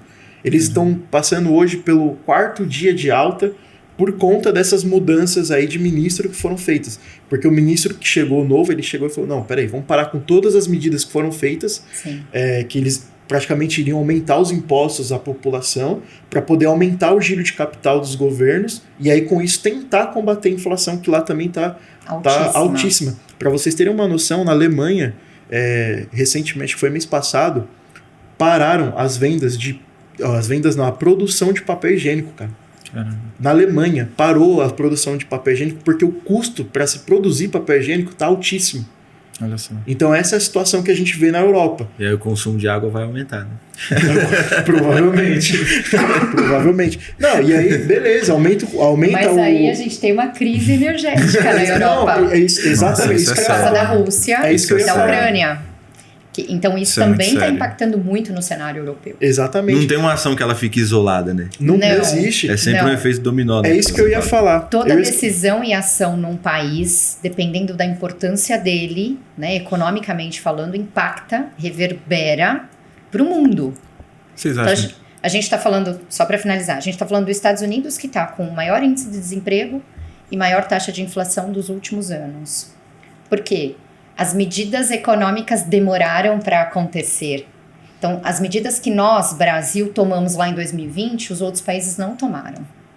Então, por isso que a gente saiu na frente, né? É claro que tudo que está acontecendo lá fora impacta a gente, com certeza. Mas a gente está um pouco mais de espectador nesse momento, acompanhando esse cenário externo. E aí vem essa questão da Rússia com a Ucrânia, né? E toda essa questão da OTAN, que está em decisão em relação à entrada da Ucrânia ou não para a OTAN. Corte de gás, corte de combustível, né? A Europa é movida por gás encanado. E é aí que eu ia entrar. Imagina, a gente, igual você falou, aumenta o consumo de água.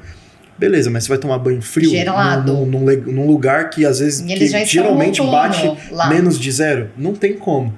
A água nem corre pelo cano. Né? Nem corre pelo cano. Congela, você, né? Precisa você precisa do aquecedor.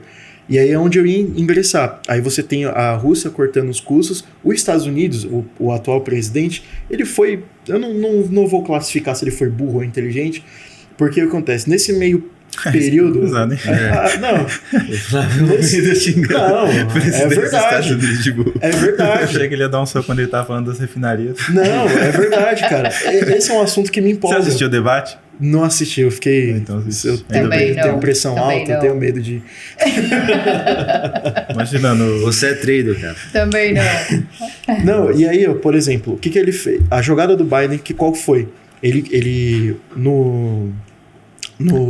antes dele assumir a presidência dos Estados Unidos, ele prometeu que ele ia incentivar, né, o mercado petrolífero dos Estados Unidos. Com a Rússia cortando os gases, o fornecimento de gás para a Europa, o que ele fez? Ele obrigou os países a comprarem o petróleo americano. Com isso, ele aquece o mercado petrolífero. Eu não sei nem se foi uma jogada assim, tipo, estratégica antes da Rússia como é que fala? Anunciar o corte dos gasodutos, porque assim a conta não bate, entendeu? Porque na medida que a Rússia foi avançando essa questão da guerra, os Estados Unidos foi inteligente no sentido de entrar incisivamente no momento em que a Europa precisava dele. Então, os Estados Unidos apareceu meio que como salvador, tipo, né? O anjo. Eu tenho petróleo, agora vocês vão comprar meu. Olha só. Entendeu? E aí foi aí que eu queria chegar quando eu falei, se a gente tivesse, de repente, continuado esses projetos de fornecimento, de refinamento de petróleo, aonde que estaria a nossa economia hoje? Com um continente praticamente inteiro sem essa commodity, e a gente tendo essa commodity praticamente sendo minerada. Para servir, né? Para servir, para ajudar. Exatamente. A gente ia ser o garçom, chegando, passando na mesa da galera, a gente tem petróleo refinado, só comprar. E aí isso ia aquecer demais a economia brasileira. Sim. Isso ajudaria muito, e muito mesmo. Estamos aí de frente, né? De 2 caminhos aí, né, daqui a alguns dias, né? E eu queria ouvir de você, Fê, esse olhar econômico, né, das equipes, dos candidatos. Então, falando de equipe... A visão econômica, né, sem viés. Ela deu um insight importante, já que ela falou que foi um governo inteligente na pandemia, sim, né? Sim. Só que é algo que não chega pra gente, não sabem né? disso, né? Então, é algo que não chega pra gente. Na grande mídia não é noticiado isso, né? Porque essas informações vão pra fora. Vão lá pro exterior.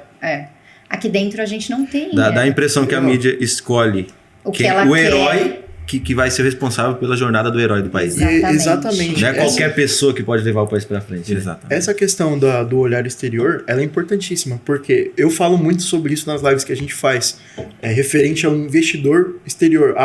O investidor exterior... é importante. Demais. É importantíssimo para o país. O investidor do exterior está olhando para o Brasil. Cara, você... É lá que tá a grana, né? Não, e o investidor externo olhando para o Brasil significa que ele confia na política econômica que está acontecendo dentro do país. Por isso ele está mandando o dinheiro dele para cá como uma diversificação. Nós fazemos um movimento diferente. A gente olha para fora, até para se redear, né, para se respaldar em dólar. Nós vamos para fora, através da cripto, através de alguns mercados dolarizados. É uma forma de eu conseguir não colocar todos os ovos, né, como dizia minha avó, numa única cesta.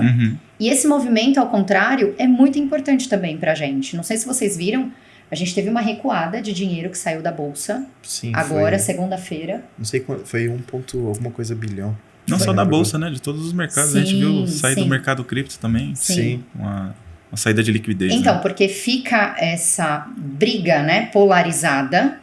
Porque, na verdade, não importa né, o que vai mandar um governo é a política econômica que vai estar ali por trás daquele candidato, né? É claro que se a gente pega... são 2 candidatos extremos, né? Mas, eticamente falando, tem todo um histórico de investigações, de CPI, né? Aí vão falar, mas o outro também tem algumas investigações. Por isso que eu falo que ambos têm ônus e bônus, né? Mas falando para um mercado externo e empresários olhando para o nosso mercado, o que nos favorece mais? Aquele que vai seguir a linha de política econômica que a gente está no momento tocando. Então, assim, um candidato... Que é mais liberal, né? Um candidato, que é o que está no poder agora, a gente tem uma equipe econômica que tá mandando super bem. Que aparece, que né? Tá aparecendo. Que a gente vê os resultados, que a gente... Paulo Guedes está aí. Exatamente. Fazendo uma mega de uma estratégia de xadrez. Né? Xadrez. Porque, olhando mundialmente o cenário econômico, ele está sendo super estrategista e movendo realmente as peças para nos beneficiar.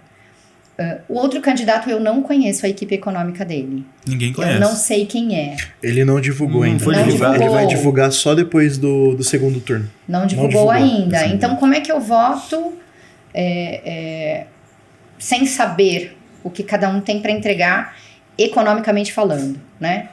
Como empresária, a gente todos os meses, vocês também, a gente tem os nossos impostos, tem os nossos tributos para pagar. Sim. Sabemos que o país tem altas taxas de impostos? Sim. Tem.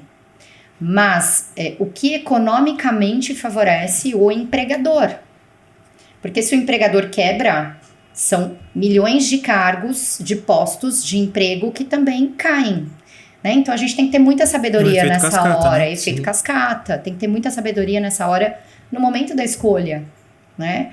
Eu digo que cada um escolhe o seu candidato de acordo com o seu jogo de interesse. Sim. Mas tá na hora da gente sair um pouquinho do nosso quadradinho e olhar um pouquinho mais open your Pra mind. Exato. Abrir a mente e começar a ver os impactos pro todo. Porque isso vai chegar até a gente. Então tem que ter muita sabedoria reflexo, nesse né? momento de escolha. Se o cara é candidato, a clareza é um ponto positivo, né? Pô, vou divulgar o meu time. Sim. Se o cara não divulga, será que o time é mal visto? É um ponto negativo, né? Ou A até falta mesmo de ele clareza. nem É um ponto definiu, né? negativo. Tipo, Como que eu vou Ou se tomar a é time, decisão do meu voto se eu não conheço a real intenção, as peças que vai compor esse time? eu costumo dizer que essa eleição que a gente está tendo, né, esse ano, ela está sendo, não digo nem um divisor de águas, porque ela está sendo algo muito diferente do que as outras eleições que a gente já teve. Sim. Todas as eleições seriam necessárias que a gente avaliasse a questão econômica de cada candidato, não só a questão política, né, mas os números, né? Se foi um candidato que ele já teve, né, um passado, né, político, você olhar o que foi feito, o que foi deixado, o que deixou de ser feito. E assim, você avaliar isso é primordial para você tomar a sua decisão. Sim. A gente faz isso com qualquer coisa, né? No mercado cripto, Sim. antes de a gente investir num projeto, quem são os desenvolvedores? Quais foram os projetos? Quais são os números, né? Exatamente. E a questão é que grande parte das pessoas hoje, cara, eu arrisco dizer que 90% das pessoas não estão nem aí para isso. Essa é a verdade. Estão só preocupadas com os benefícios, né? Não, elas eu vou estão ganhar. Tipo assim, não é se o Brasil vai ganhar. Não. Se os meus filhos vão ganhar. É né? isso. Exatamente. O futuro, né? Da minha Exatamente. geração. Pensa muito no imediato ali, né? Não, e a pessoa quer ver o que vai mudar no bolso dela. O que o candidato X vai fazer para mudar o meu bolso. Ou seja, ainda ontem eu estava conversando com a minha noiva e a gente estava conversando, indo embora, né, do serviço. Aí eu estava explicando, ela me perguntou uma coisa referente à inflação. E aí explicando para ela, aí ela olhou e falou assim, mas se a nossa inflação tá baixa, por que as coisas ainda estão caras? Então, essa pergunta é o que todo mundo faz, praticamente. Mas por que a gente já respondeu, obviamente, mas por que as coisas estão caras? O que eles querem saber é o que cada candidato vai impactar diretamente no bolso da pessoa. Na sua vida individual. Na sua vida.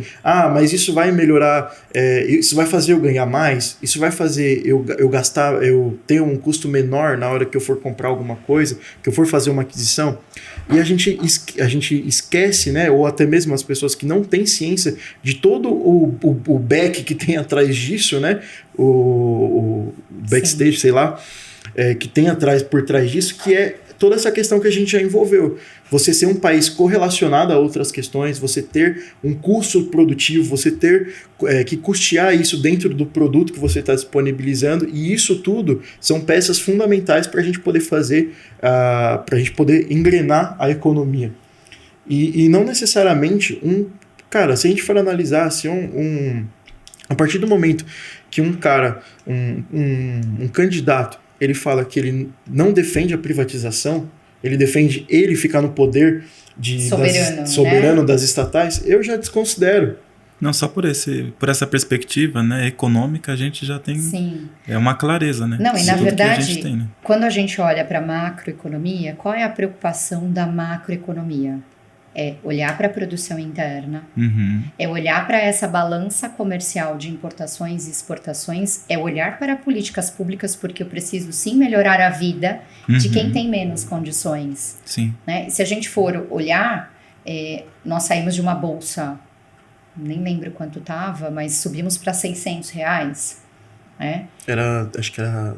dos 200 300 reais. Eu vi alguma coisa sobre 190, mas aí não tenho muita clareza. Não, era uns 200 reais. É porque ela começou com R$42. Aquele auxílio na época, né, o Bolsa Família, ele começou com R$42 em algumas regiões. Acho que a média estava em 190, eu acho. A média. Aí ia para 150. Tinha algumas que recebia menos, outras mais, né? Sim. E aí veio essa questão do auxílio Brasil. E aí, com a pandemia, veio... o governo entendeu que não, as pessoas estão paradas, estão dentro de casa, elas precisam de um pouco mais para ajudar nesse momento. E foi quando teve o aumento para R$600. Então essas políticas públicas são importantíssimas também para o crescimento do país, porque eu preciso incluir essas pessoas na economia. Acaba sendo um projeto social elas também, precisam melhorar o padrão de vida, e é isso sim, o governo vai trazer isso também. Então, são muitos detalhes, né? São muitas variáveis que precisam ser analisadas, né? E também não posso deixar de olhar para o empreendedor e para o empresário, que também está proporcionando crescimento através de produção, através de empregabilidade. Então, são muitos fatores que entram na hora de eu decidir um candidato numa eleição. Exatamente. Um tema que ficou bem polêmico, né? Que é essa questão do fica em casa.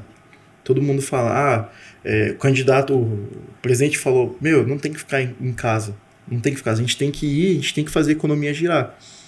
Muita gente não entendeu isso. Não entendeu isso. Sim.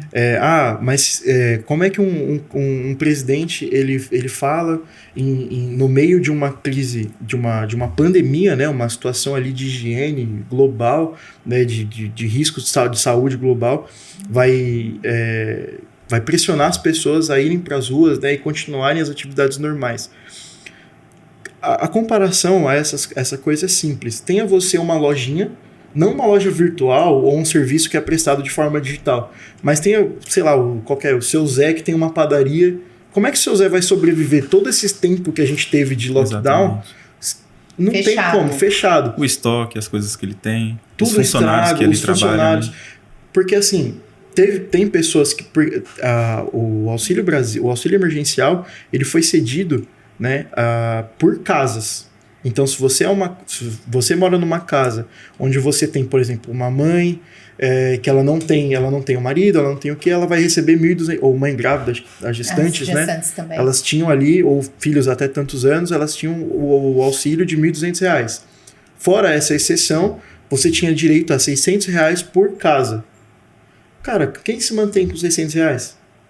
A gente parte do princípio que um aluguel, o mínimo ali é R$500. O aluguel mínimo é R$500. Então não tem como. Se você não colocar, se você não girar as pessoas deixar a economia, o que vai acontecer o país ia quebrar. Sim. É basicamente isso.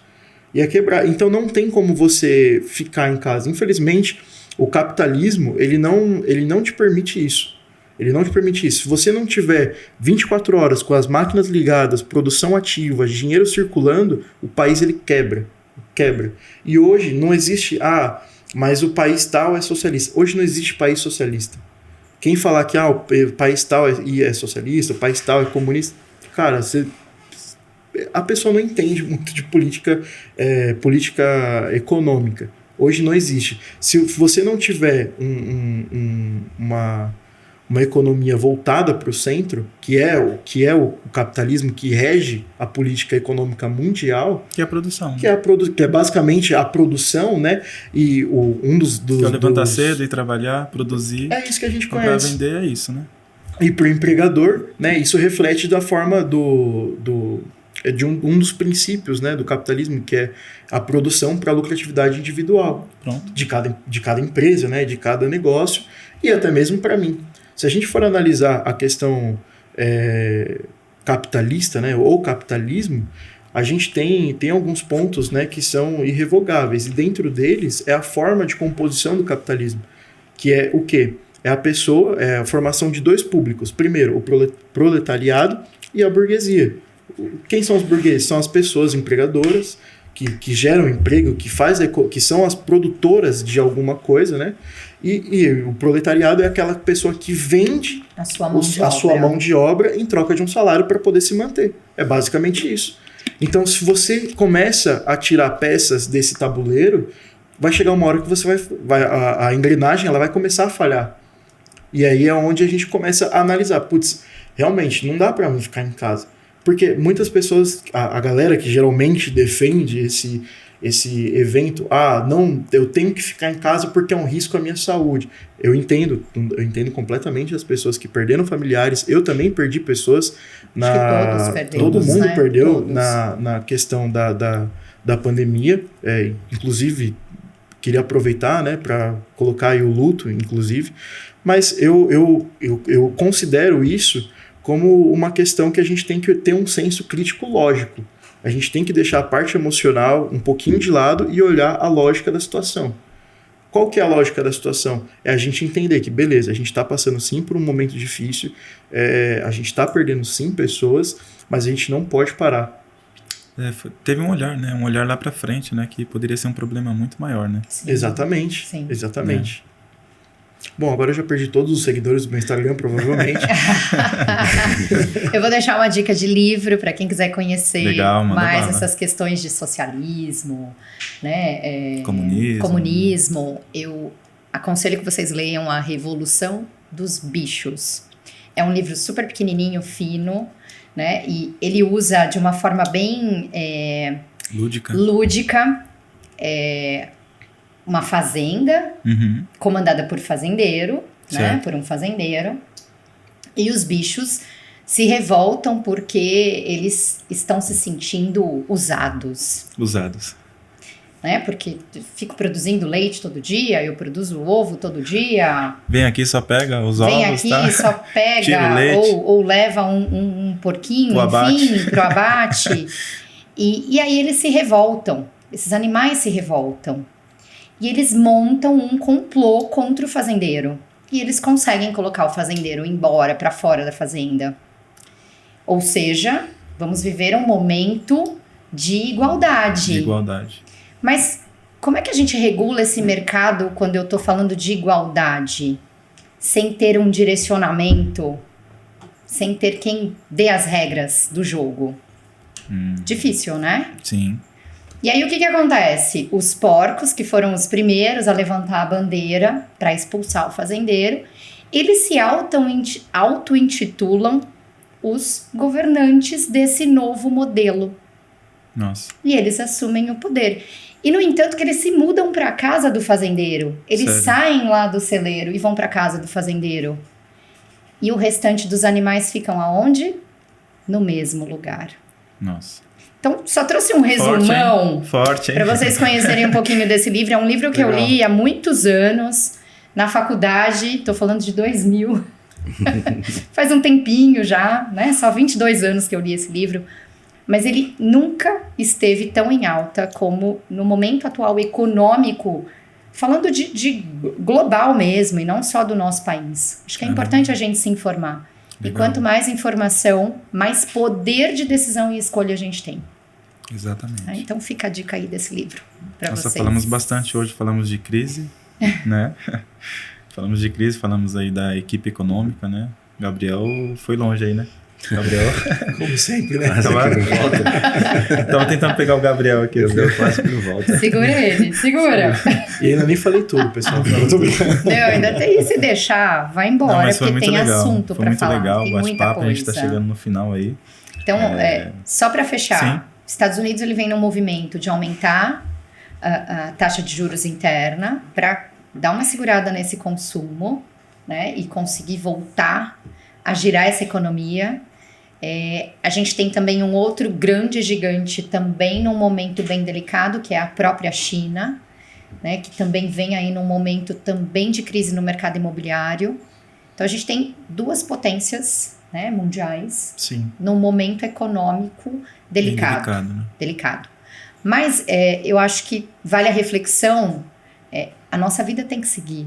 Né? Sim, a gente tem que seguir. Imagina se a gente parasse. Imagina se... vamos tirar tudo do banco, Deus, vamos guardar embaixo do colchão. Não. Então, o que eu posso dizer agora é calma, respira, né? Cautela, buscar informação. Conhecimento, para não sair tomando decisão na loucura. Na emoção. Porque na emoção a gente perde dinheiro. Exato. Também. Então, é um momento... para rever as estratégias, rever o posicionamento de mercado. Ressignificar algumas coisas, né? Tem muitas pessoas que não estavam nem aí com política, né? Sim. E hoje é importante, pelo menos, a gente repensar sobre isso, a importância do nosso voto. Mas eu sou só uma pessoa, só um voto que eu vou lá não vai fazer diferença. Mas todos pensarem assim, a gente teve 30 milhões de brasileiros, né, que não foram nas urnas ali fazer e realizar o seu compromisso, né? Sim. É importante. Então é um momento de cautela, é um momento de estudar, de conhecer, de obter informação. Sim, com certeza. A informação e hoje a internet está aí, né, meu? A informação está aí, está disponível, né? Só não vê quem não real, quer. Né? Informação real. E a gente aprende com o passado, né? A gente falando da crise de 2008, né? Quantos aprendizados, né? E a gente não vai aprender economia assistindo o Jornal da Globo, desculpa. Não é aí que a gente vai obter informação. Eu vejo que a galera tem bastante receio, porque é muito claro... o sofrimento lá, né? É o medo da gente se tornar a nova Venezuela. É muito difícil disso acontecer? Ou a gente corre sim um certo risco? A gente corre. Corre o risco. Corre. Tem do ponto de vista econômico, né? Sem discutir as outras... Não, sem. Pelo amor não, de pode Deus, falar, não. Muito obrigado. Com medo de hater. A gente tá falando de economia. Isso, com medo de hater. Por economia a gente já tinha clareza do voto, né? Só pelo... Não, sapato vermelho, gente. Sapato vermelho. A luzinha vermelha. Eu já perguntei, né? Eu direcionei pro Gabriel que ele é o representante do caos. Tá mais pra um isso aqui, né? Ele é representante do caos, ele gosta de... Nossa. Não, sem partidarismo. Flávio pelo amor Almeida. De Deus.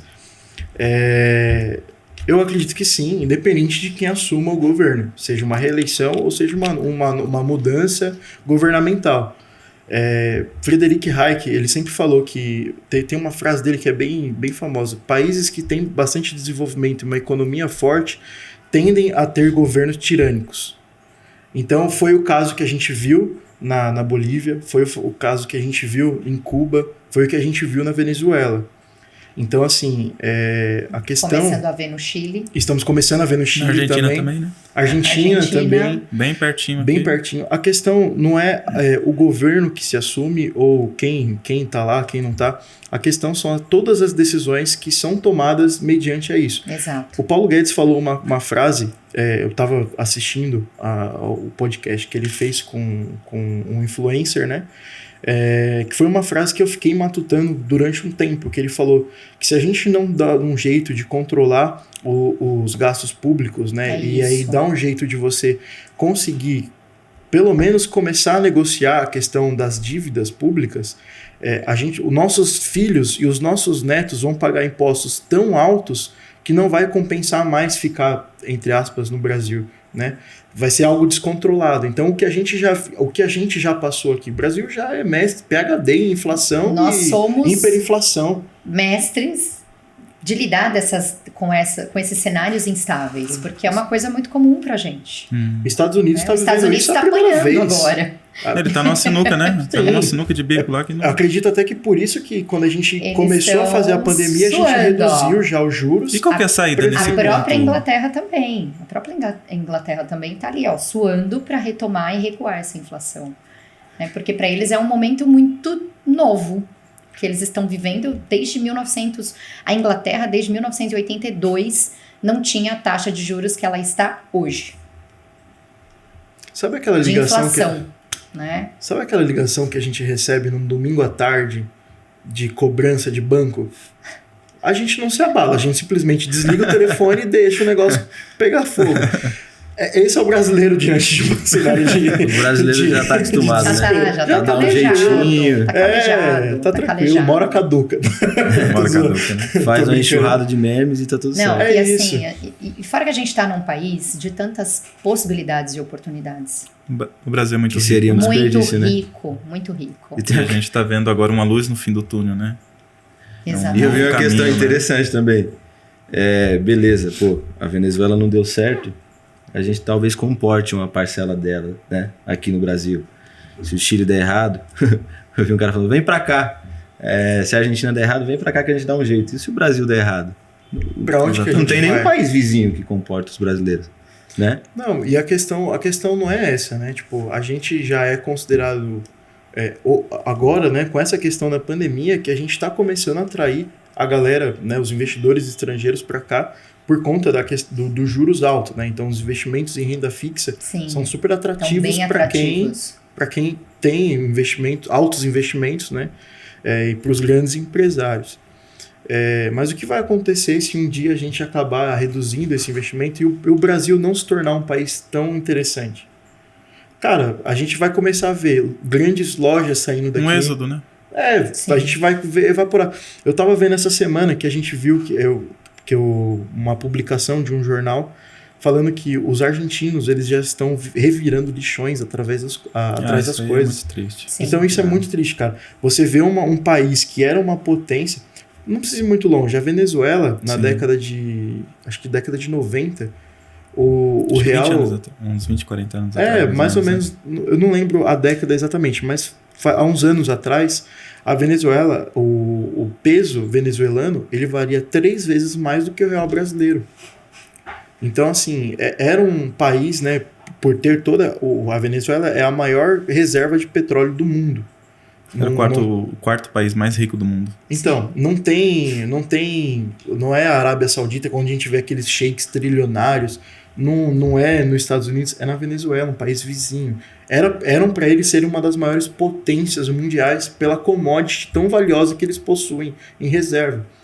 Mas é aí que entra, né? Economias boas, a frase que eu falei do Frederick Hayek, economias boas com grandes probabilidades de crescimento tendem a eleger governos tirânicos.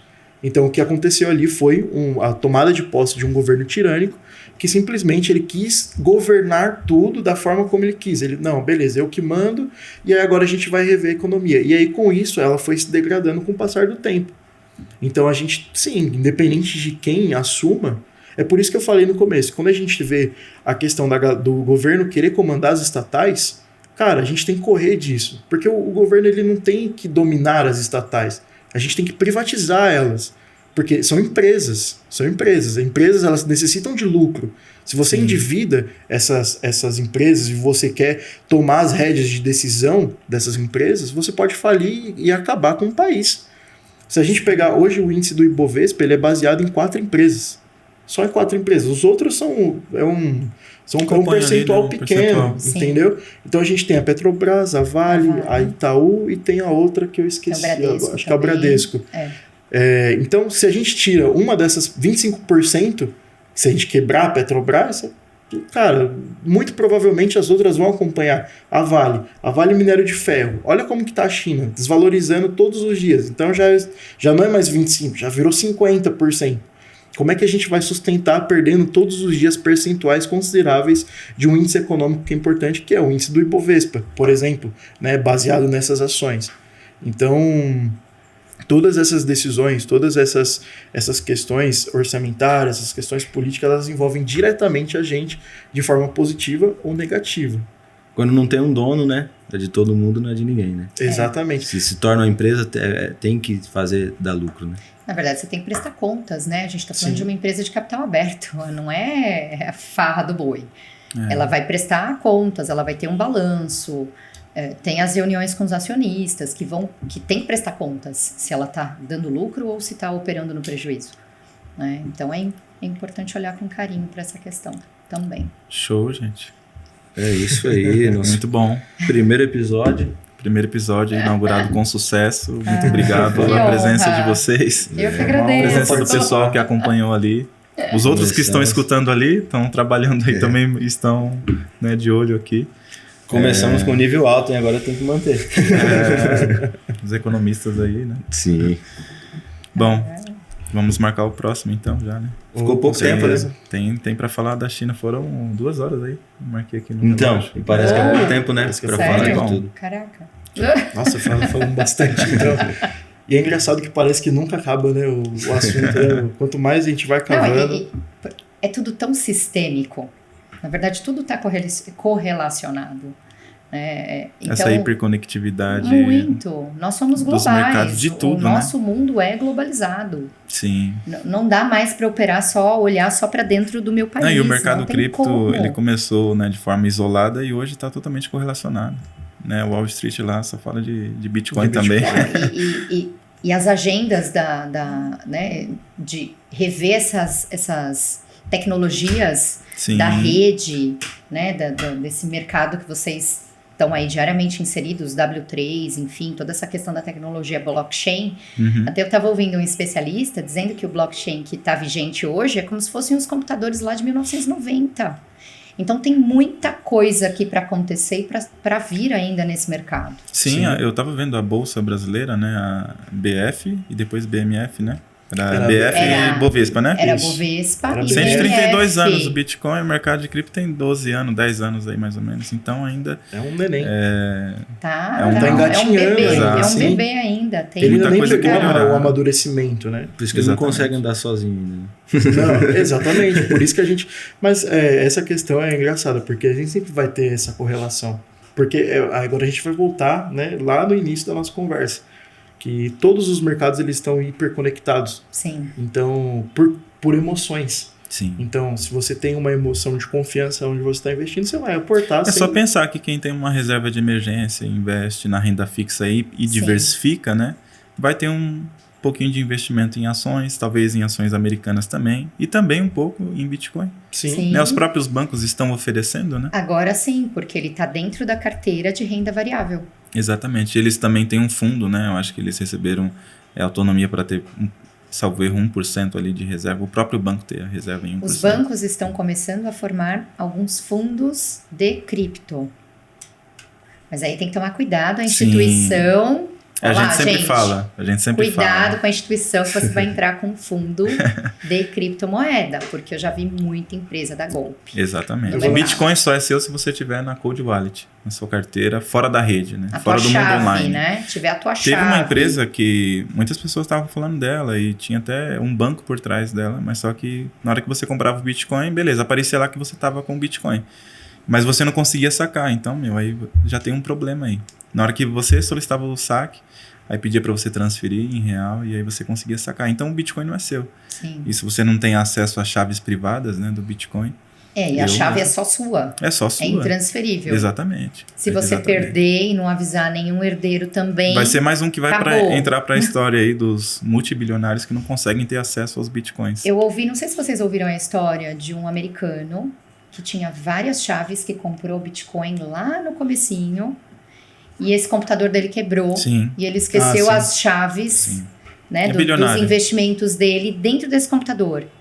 E ele tá lá revirando E foi parar num aterro, o tal. aterro Sim. pra ver se acha as chaves dele, gente. E foi falar com o governo, não, metade é de vocês, vamos revisitar os aterros lá de 10 anos atrás. Olha que E loucura. tem muita gente que teve experiência negativa com essas empresas e hoje não investe no mercado real Sim. por conta desse receio. Pô, mas beleza, vou comprar Bitcoin. Meu Bitcoin vai ficar na mão de alguém?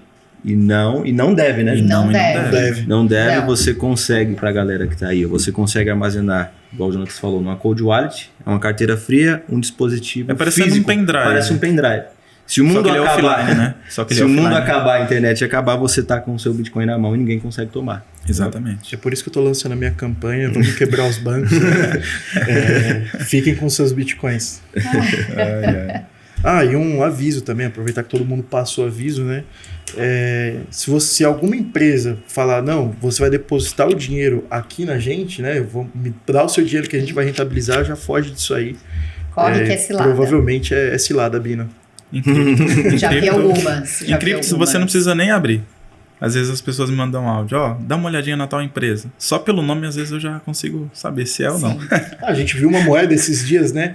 Que era uma... Eu até esqueci, você que falou, né? Da moeda lá que eles inventaram um token Tematizado, lá, meio tematizado estilo Dubai no e tal, Dubai. né? O token não movimenta nem $1.000 por dia e o pessoal querendo comprar, tipo, falando, nossa, excelente investimento. Acho que esse assunto para outro podcast, né? Para outro podcast. É isso, inauguramos aí com o pé direito, não, Jonas? É isso aí. Pessoal, muito obrigado pela Flávio participação Almeida. de Eu vocês. que agradeço. Vai estar por aqui mais O vezes. Flávio é insider, né? Então ele sempre tá com a Sim, gente aí. sim. A galera que tá tinha... pertinho. A galera sempre pede, né? Pô, apresenta o time da Sete, os especialistas. Tá aqui, ó, um dos. Vai estar com a gente aqui mais Nós vamos vezes. trazer um baleia de Shiba Inu. É insider. Dentro da Sete tem um Dentro da multimilionário em Shiba Inu. Em Shiba Inu, realmente. Trabalha ele ainda não se comprometeu. Ele trabalha por hobby. Não sou eu, tá? Se um dia fizeram o que fizeram de adoção em El Salvador com Bitcoin, algum país fizer a adoção da Shiba Inu como moeda pátria, com certeza ele vai ser um dos trilionários do país. Mas ele já investiu antes de entrar.